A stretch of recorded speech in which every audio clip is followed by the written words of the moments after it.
Happy payday. Favorite day of the week. We are, got my dog here. AC. He doesn't care. Emma by Jane Austen, part 743. So let's get into it. Chapter 33. Emma was not required by any subsequent discovery to retract her ill opinion of Mrs. Elton. Her observation had been pretty correct. Such as Mrs. Elton appeared to her on the second interview, such she appeared whenever they met again. Self-important, presuming, familiar, ignorant, and ill-bred. Burn. She had a little beauty and a little accomplishment, but so little judgment that she thought herself coming with superior knowledge of the world to enliven and improve a country neighborhood, and conceived Miss Hawkins to have held such a place in society as Mrs. Elton's consequence only could surpass. There was no reason to suppose Mr. Elton thought at all differently from his wife. He seemed not merely happy with her, but proud. He had the air of congratulating himself on having brought such a woman to Highbury as not even Miss Woodhouse could equal, and the greater part of her new acquaintance, disposed to commend, or not in the habit of judging, followed the lead of Miss Bates's goodwill, or taking it for granted that the bride must be as clever and as agreeable as she professed herself, were very well satisfied. So that Mrs. Elton's praise passed from one mouth to another, as it ought to do, unimpeded by Miss Woodhouse, who readily continued her first contribution, and talked with a good grace of her being very pleasant and very elegantly dressed. In one respect, Mrs. Elton grew even worse than she had appeared at first.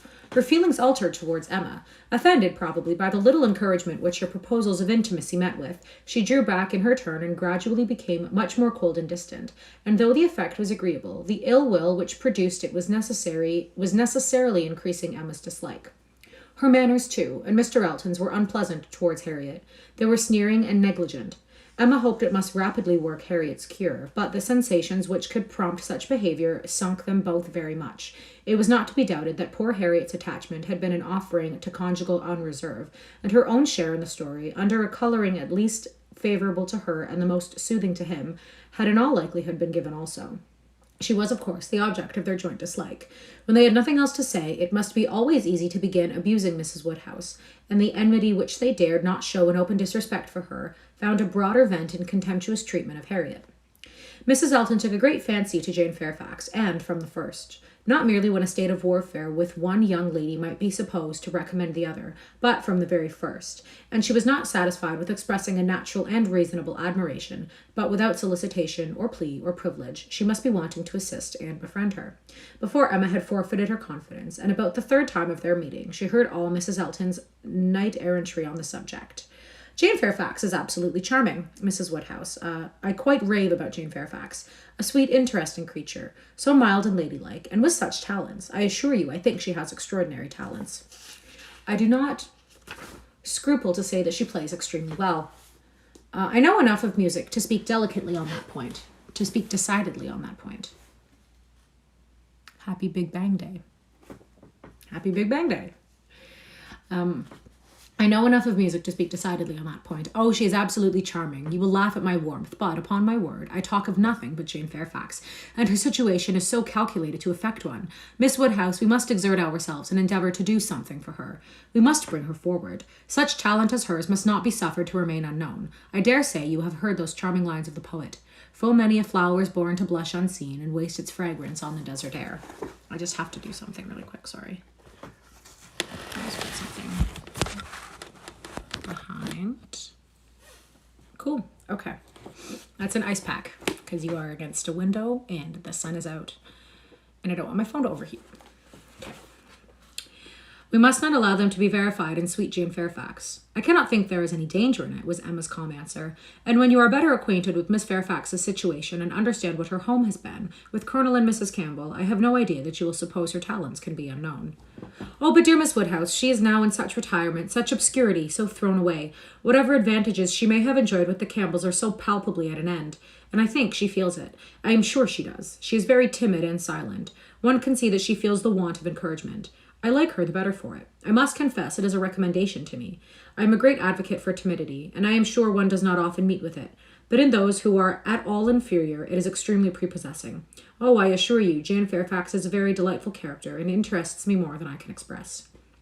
You appear to feel a great deal, but I am not aware how you or any of Miss Fairfax's acquaintances here, any of those who have known her longer than yourself, can show her any other attention than My dear Miss Woodhouse, a vast deal may be done by those who dare to act. You and I need not be afraid. If we set the example, many will follow it as far as they can, though all have not our situations. We have carriages to fetch and convey her home, and we live in a style which cannot make the addition of Jane Fairfax at any time the least inconvenient. I should be extremely displeased if Wright were to send us up such a dinner as could make me regret having asked more than Jane Fairfax to partake in it. I have no idea of that sort of thing. It is not likely that I should, considering what I have been used to. My greatest danger, perhaps, in housekeeping may be quite the other way, in doing too much and being too careless of expense. Maple Grove will probably be my model more than it ought to be, for we do not at all affect to equal my brother, Mr. Suckling, in income. However, my resolution is taken as to noticing Jane Fairfax. I shall certainly have her very often at my house, shall introduce her wherever I can, shall have musical parties to draw out her talents, and shall be constantly on the watch for an eligible situation. My acquaintance is so very extensive that I have little doubt of hearing of something to suit her shortly. I shall introduce her, of course, very particularly to my brother and sister when they come to us. I am sure they will like her extremely, and when she gets a little acquainted with them, her fears will completely wear off, for there really is nothing in the manner of either but what is highly conciliating. I shall have her very often indeed while they are with me, and I dare say that we shall sometimes find a seat for her in the barouche landau in some of our exploring parties.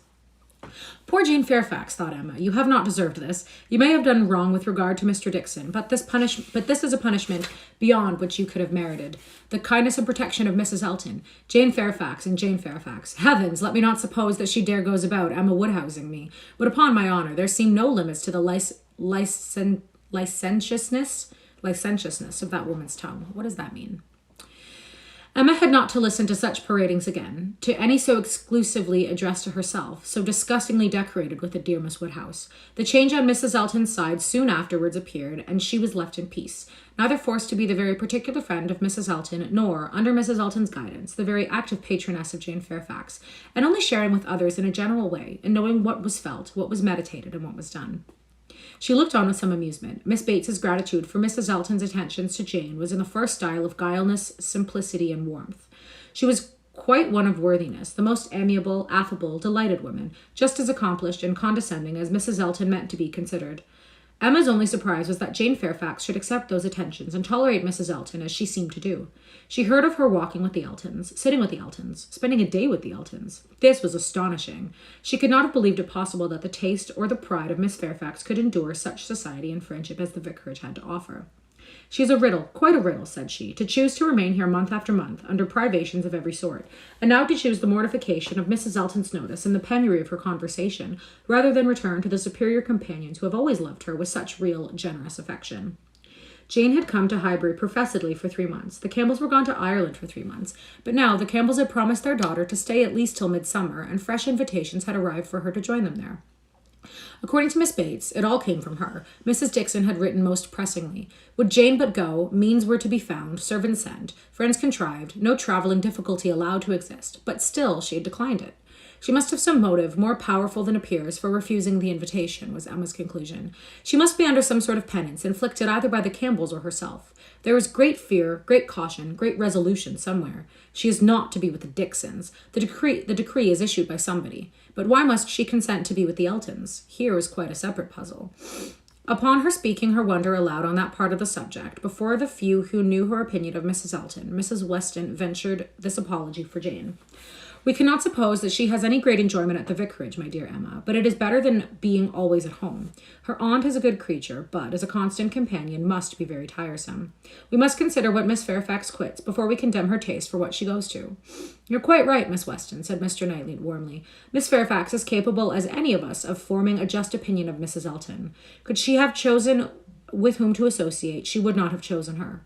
But, with a reproachful smile at Emma, she receives attentions from Mrs. Elton which nobody else pays her. Emma felt that Mrs. Weston was giving her a momentary glance, and she was struck herself by his warmth. With a faint blush, she presently replied, such attentions as Mrs. Elton's, I should have imagined, would rather disgust than gratify Miss Fairfax. Mrs. Elton's invitations, I should have imagined anything but inviting. I should not wonder, said Mrs. Weston, if Miss Fairfax were to have been drawn on beyond her own inclination by her aunt's eagerness in accepting Mrs. Elton's civilities for her. Poor Miss Bates may very likely have committed her niece and hurried her into a greater appearance of intimacy than her own good sense would have dictated, in spite of the very natural wish of that little change. Reading. I am reading. Both felt rather anxious to hear him speak again, and after a few minutes' silence, he said, another thing must be taken into consideration, too. Mrs. Elton does not talk to Miss Fairfax as she speaks of her. We all know the difference between the pronouns he or she and thou, the plainest spoken among us. We all feel the influence of a something beyond common civility in our personal intercourse with each other, a something more early implanted. We cannot give anybody the disagreeable hints that we may have been very full of the hour before. We feel things differently. And besides the operation of this, as a general principle, you may be sure that Miss Fairfax awes Mrs. Elton by her superiority both of mind and manner, and that, face to face, Mrs. Elton treats her with all the respect which she has a claim to. Such a woman as Jane Fairfax probably never fell in Mrs. Elton's way before, and no degree of vanity can prevent her acknowledging her own comparative littleness in action, if not in consciousness. Which is your favorite older book and why? My favorite older book is The Three Musketeers, and that stems from the BBC show The Three Musketeers, because I love it and I love them and I love the actors, and I read the book and it was fantastic. And why would I do this when I could just watch a brain rot video on YouTube? So, it's a fair question. It's a fair question. Funnily enough, I have a YouTube channel, same name as this channel, K.A. Reads Classics. And I read these. I read the books, upload the chapters. So I do have my own little brain rot channel, I guess. I know how highly you think of Jane Fairfax, said Emma. Little Henry was in her thoughts, and a mixture of alarm and delicacy made her irresolute what else to say. Yes, he replied. Anybody may know how highly I think of her. And yet, said Emma, beginning hastily and with an arch look, but soon stopping. It was better, however, to know the worst at once. She hurried on. And yet, perhaps, you may hardly be aware yourself how highly it is. The extent of your admiration may take you by surprise some day or other. Sounds like so much work. I love it. I love reading. I love it. Mr. Knightley was hard at work upon the lower buttons of his thick leather gaiters, and either the exertion of getting them together or some other cause brought the colour into his face as he answered, Oh, are you there? But you are miserably behindhand. Mr. Cole gave me a hint of it 6 weeks ago. He stopped. Emma felt her foot pressed by Mrs. Weston, and did not herself know what to think. In a moment, he went on. Am I a high school teacher? No, I'm not. That will never be, however, I can assure you. Miss Fairfax, I dare say, would not have me if I were to talk to her, and I am very sure I shall never ask her. Emma returned her friend's pressure with interest, and was pleased enough to exclaim, You are not vain, Mr. Knightley. I will say that for you. He seemed hardly to hear her. He was thoughtful, and in a manner which showed him not pleased, soon afterwards said, So you have been settling that I should marry Jane Fairfax? No, indeed, I have not. You have scolded me too much for matchmaking, for me to presume to take such a liberty with you. What I said just now meant nothing. One says those sort of things, of course, without any idea of a serious meaning. Oh, no, upon my word, I have not the smallest wish for your marrying Jane Fairfax, or Jane anybody. You shall not come and sit with us in this comfortable way if you were married. Mr. Knightley was thoughtful again. The result of his reverie was, No, Emma, I do not think the extent of my admiration for her will ever take me by surprise. I never had a thought of her in that way, I assure you. And soon afterwards, Jane Fairfax is a very charming young woman, but not even Jane Fairfax is perfect. She has a fault. She has not the open temper which a man would wish for in a wife. High school teacher. No, same thing. Emma could not but rejoice to hear that she had a fault. Well, said she, and you soon silenced Mr. Cole, I suppose. Yes, very soon. He gave me a quiet hint. I told him he was mistaken. He asked my pardon and said no more. Cole does not want to be wiser or wittier than his neighbours. In that respect, how unlike dear Mrs. Elton, who wants to be wiser and wittier than all the world. I wonder how she speaks of the Coles, what she calls them. How can she find any appellation for them, deep enough in familiar vulgarity? She calls you, Knightley. What can she do for Mr. Cole? And so I am not to be surprised that Jane Fairfax accepts her civilities and consents to be with her. Mrs. Weston, your argument weighs most with me. I can much more readily enter into the temptation of getting away from Miss Bates than I can believe in the triumph of Miss Fairfax's mind over Mrs. Elton. I have no faith in Mrs. Elton's acknowledging herself the inferior in thought, word, or deed, or in her being under any restraint beyond her own sanctity rule of good breeding. I cannot imagine that she will not be continually insulting her visitor with praise, encouragement, and offers of service, that she will not be continually detailing her magnificent intentions, from the procuring her a permanent situation to the including her in those delightful exploring parties which are to take place in the barouche landau. Jane Fairfax has feeling, said Mr. Knightley. I do not accuse her of want feeling. Her sensibilities, I suspect, are strong, and her temper excellent in its power of forbearance, patience, and self-control. But it wants openness.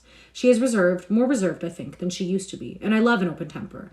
No, till Cole alluded to my supposed attachment, it had never entered my head. I saw Jane Fairfax and conversed with her, with admiration and pleasure always, but with no thought beyond. Well, Mrs. Weston, said Emma triumphantly when he left them, what do you say now to Mr. Knightley's marrying Jane Fairfax? Why, really, dear Emma, I say that he is so very much occupied by the idea of not being in love with her that I should not wonder if it were to end in his being so at last. Do not beat me. Chapter 34. Everybody in and about Highbury who had ever visited Mr. Elton was disposed to pay him attention on his marriage. Dinner parties and evening parties were made for him and his lady, and invitations flowed in so fast that she had soon the pleasure of apprehending they were never to have a disengaged day. I see how it is, said she. I see what a life I am to lead among you. Upon my word, we shall be absolutely dissipated. We really quite seem the fashion. If this is living in the country, it is nothing very formidable. From Monday next to Saturday, I assure you we have not a disengaged day. A woman with fewer resources than I have need not have been at a loss. No invitations came amiss to her. Her Bath habits made evening parties perfectly natural to her, and Maple Grove had given her a taste for dinners. She was a little shocked at the want of 2 drawing-rooms, and the poor attempt at rout cakes, and there being no ice on the Highbury card parties. Mrs. Bates, Mrs. Perry, Mrs. Goddard, and others were a good deal behindhand in knowledge of the world, but she would soon show them how everything ought to be arranged. In the course of the spring she must return their civilities by one very superior party, in which her card tables should be set out with their separate candles and unbroken packs in the true style, and more waiters engaged for the evening than their own establishment could furnish, to carry round the refreshments at exactly the proper hour and in the proper order. Grow a lot in Twitch. You know, I have gotten quite a few followers, yes. Which is fantastic. Thank you all. I'm just here to read some classics and fulfill a New Year's resolution. So I appreciate everyone that is here to listen to me read at lunchtime. Emma, in the meanwhile, could not be satisfied without a dinner at Hartfield for the Eltons. They must not do less than others, or she should be exposed to odious suspicions and imagined capable of pitiful resentment. A dinner there must be. After Emma had talked about it for 10 minutes, Mr. Woodhouse felt no unwillingness and only made the usual stipulation of not sitting at the bottom of the table himself, with the usual regular difficulty of deciding who should do it for him. The persons to be invited required little thought. Besides the Eltons, it must be the Westons and Mr. Knightley. So far it was all of course, and it was hardly less inevitable that poor little Harriet must be asked to make the 8th. But this invitation was not given with equal satisfaction, and on many accounts Emma was particularly pleased by Harriet's begging to be allowed to decline it. She would rather not be in his company more than she could help. She was not yet quite able to see him and his charming happy wife together without feeling uncomfortable. If Miss Woodhouse would not be displeased, she would rather stay at home. It was precisely what Emma would have wished, had she deemed it possible enough for wishing. She was delighted with the fortitude of her little friend. For fortitude she knew it was in her to give up being in company and stay at home, and she could now invite the very person whom she really wanted to make the 8th, Jane Fairfax. Since her last conversation with Mrs. Weston and Mr. Knightley, she was more conscience-stricken about Jane Fairfax than she had often been. Mr. Knightley's words dwelt with her. He had said that Jane Fairfax received attentions from Mrs. Elton which nobody else paid to her. This is very true, said she, at least as far as relates to me, which was all that was meant, and it is very shameful, of the same age, and always knowing her, I ought to have been more of her friend. She will never like me now. I have neglected her too long, but I will show her greater attention than I have done. Every invitation was successful. They were all disengaged and all happy. The preparatory interest of this dinner, however, was not yet over. Sorry, just getting messages. Every invitation was successful. They were all disengaged and all happy. The preparatory interest of this dinner, however, was not yet over. A circumstance rather unlucky occurred. The 2 eldest little Knightleys were engaged to pay their grandpapa an aunt a visit of some weeks in the spring, and their papa now proposed bringing them and staying one whole day at Hartfield, which one day would be the very day of this party. His professional engagements did not allow of his being put off, but both father and daughter were disturbed by its happening so. Mr. Woodhouse considered 8 persons at dinner together as the utmost that his nerves could bear, and here would be a 9th, and Emma apprehended that it would be a 9th very much out of humour at not being able to come even to Hartfield for 48 hours without falling in with a dinner party. She comforted her father better than she could comfort herself by representing that thought he certainly would make them 9, yet he always said so little that the increase of noise would be very immaterial. She thought it in reality a sad exchange for herself to have him with his grave looks and reluctant conversation opposed to her instead of his brother. The event was more favourable to Mr. Woodhouse than to Emma. John Knightley came, but Mr. Weston was unexpectedly summoned to town and must be absent on the very day. He might be able to join them in the evening, but certainly not to dinner.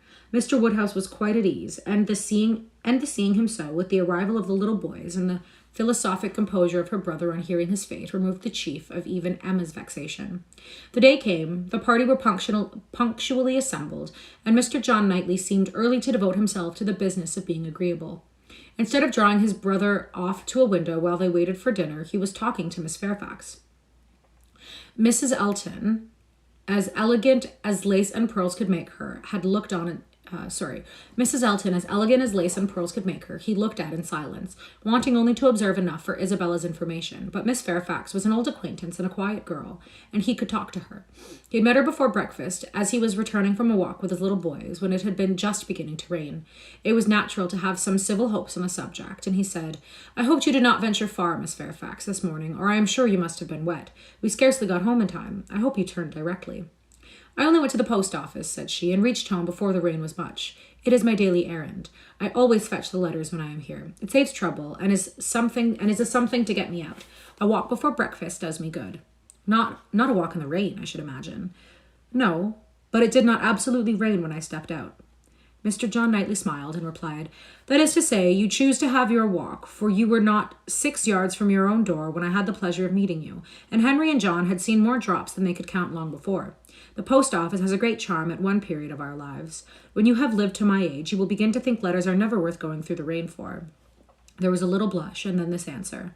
"I must not hope to ever be situated as you are, in the midst of every dearest connection, and therefore I cannot expect that simply growing older should make me indifferent about letters." "Indifferent? Oh, no, I never conceived you could become indifferent. Letters are no matter of indifference. They are generally a very positive curse." "You are speaking of letters of business. Mine are letters of friendship." "I have often thought them the worst of the two," replied he coolly. "Business, you know, may bring money, but friendship hardly ever does." "Oh, you are not serious now. I know Mr. John Knightley too well. I am very sure he understands the value of friendship as well as anybody. I can easily believe that letters are very little to you, much less than to me, but it is not your being 10 years older than myself which makes the difference. It is not age, but situation. You have everybody dearest to you always at hand. I, probably, shall never have again. And therefore, till I have outlived all my affections, a post office, I think, must always have power to draw me out in worse weather than today." "When I talked of your being altered by time, I meant by progress of years," said John Knightley. "When I talked of your being altered by time, by the progress of years," said John Knightley, "I meant to imply the change of situation which time usually brings. I consider one as including the other. Time will generally lessen the interest of every attachment not within the daily circle, but that is not the change I had in view for you. As an old friend, you will allow me to hope, Miss Fairfax, that 10 years hence you may have as many concentrated objects as I have." It was kindly said, and very far from giving offence. A pleasant "thank you" seemed meant to laugh it off, but a blush, a quivering lip, a tear in the eye, showed that it was felt beyond a laugh. Her attention was now claimed by Mr. Woodhouse, who being, according to his custom on such occasions, making the circle of his guests, and paying his particular compliments to the ladies, was ending with her, and with all his mildest urbanity, said, "I am very sorry, dear Miss Fairfax, of your being out this morning in the rain. Young ladies should take care of themselves. Young ladies are delicate plants. They should take care of their health and their complexion. My dear, did you change your stockings?" "Yes, sir, I did indeed. I am very much obliged by your kind solicitude about me." "My dear Miss Fairfax, young ladies are very well sure to be cared for. I hope your good grandmamma and aunt are well. They are some of my very old friends. I wish my health allowed me to be a better neighbour. You do us a great deal of honour today, I am sure. My daughter and I are both highly sensible of your goodness, and have the greatest satisfaction in seeing you at Hartfield."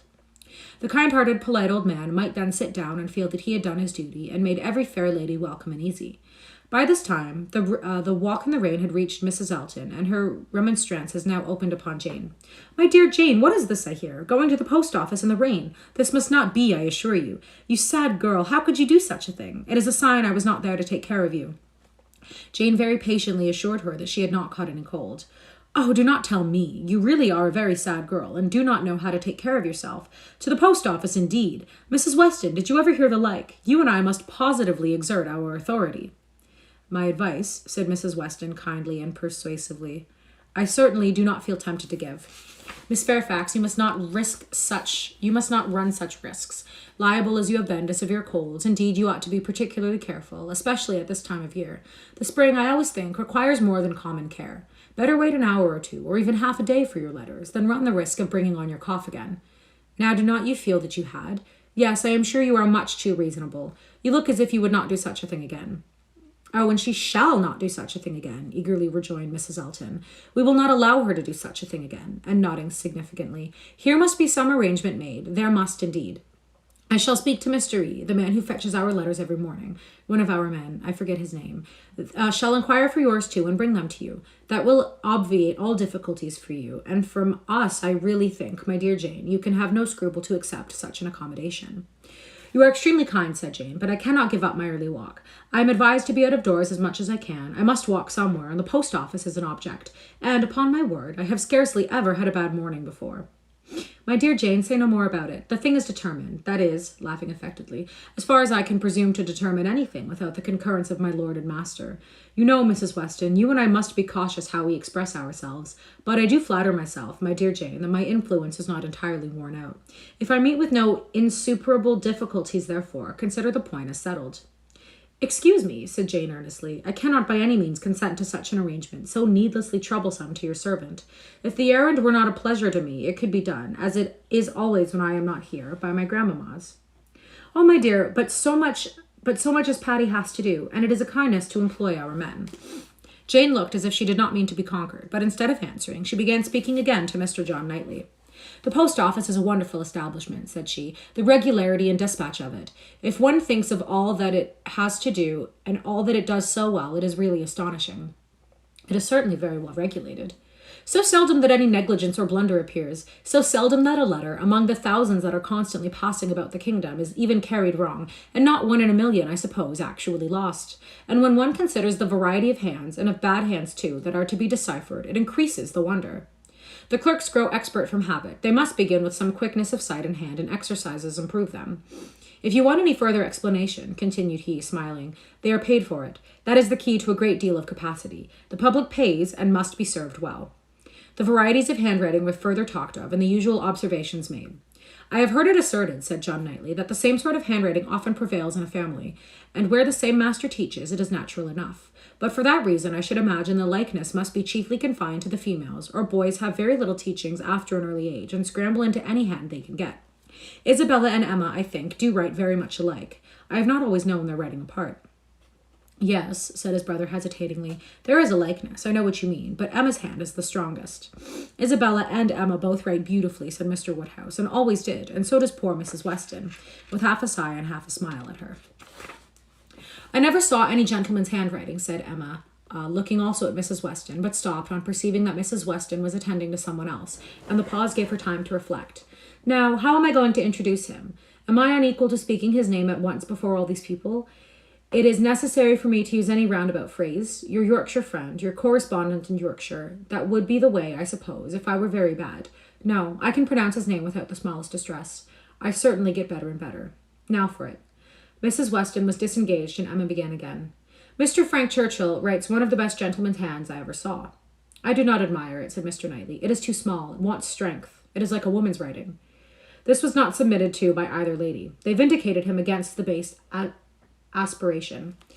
"No, it is by no means wanted strength. It was not a large hand, but very clear and certainly strong." Had not Mrs. Weston any letter about her to produce? No, she had heard from him very lately, but having answered the letter, had put it away. "If we were in the other room," said Emma, "if I had my writing desk, I am sure I could produce a specimen. I have a note of his. Do not you remember, Mrs. Weston, employing him to write for you one day?" He chose to say he was employed. Well, I have the note, and can show it after dinner to convince Mr. Knightley." Oh, when a gallant young man like Mr. Frank Churchill, said Mr. Knightley dryly, writes to a fair lady like Miss Woodhouse, he will, of course, put forth his best. Dinner was on the table. Mrs. Elton, before she could be spoken to, was ready, and before Mr. Woodhouse had reached her with his request to be allowed to hand her into the dining parlour, was saying, "Must I go first? I am really ashamed of always leading the way." Emma's solicitude about fetching her own letters had not escaped Emma. Jane's solicitude about fetching her own letters had not escaped Emma. She had heard and seen it all, and felt some curiosity to know whether the wet walk of this morning had produced any. She suspected that it had, that it would not have been so resolutely encountered, but in full expectation of hearing from someone very dear, and that it had not been in vain. She thought there was an air of greater happiness than usual, a glow both of complexion and spirits. She could have made an inquiry or two as to the expedition and the expense of the Irish mails. It was at her tongue's end, but she abstained. She was quite determined not to utter a word that should hurt Jane Fairfax's feelings, and they followed the other ladies out of the room, arm in arm, with an appearance of goodwill highly becoming to the beauty and grace of each. Okay, that is all for today. As I mentioned earlier, I have a YouTube channel, K.A. Reads Classics, all one word, no space. This video will be uploaded, the rest will too. Audiobook-esque experience, riddled with misspelled words and such, mispronounced words. Okay, that's all for today. I will be back tomorrow for a little bit of a longer stream. We will get through this book eventually. Thanks so much. Bye.